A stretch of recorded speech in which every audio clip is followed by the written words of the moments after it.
Yetin geldi. Görüşümüz değil.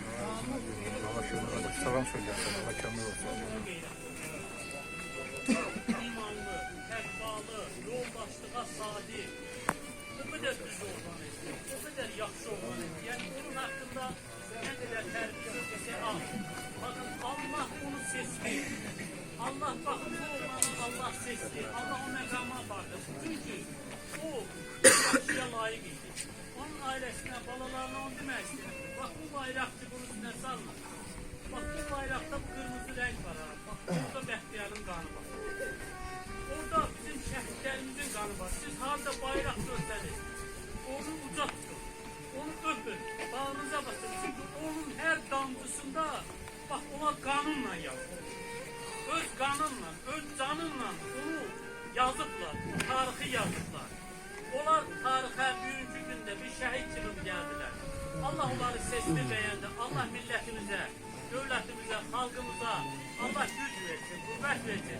İnşallah ki, vaxt olsun, gün olsun, biz bu qapıya gələk, deyək ki, gözünüz aydın olsun. Bəxtiyarın qanı gecə qalır. Allah şəhid olmazsa, xahiş edirəm, bütün o hər...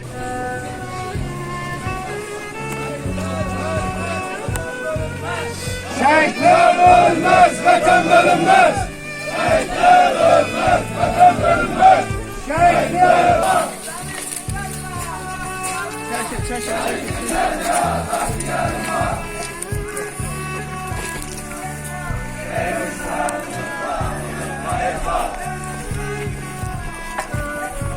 Ey düşman unutma, unutma hesap.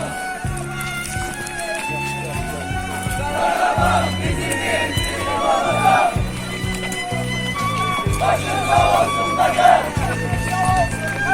Başında olsun da gel. Onunla dair verem. Onunla dair verem.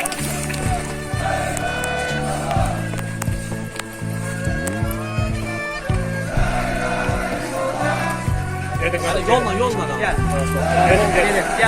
Gel. Yoldan çekin, asfaltla gelin.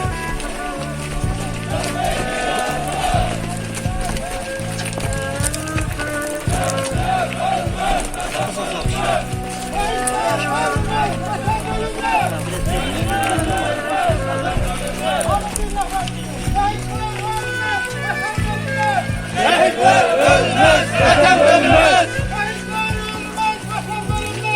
Şehitler ölmez, vatan bölünmez. Ne bu?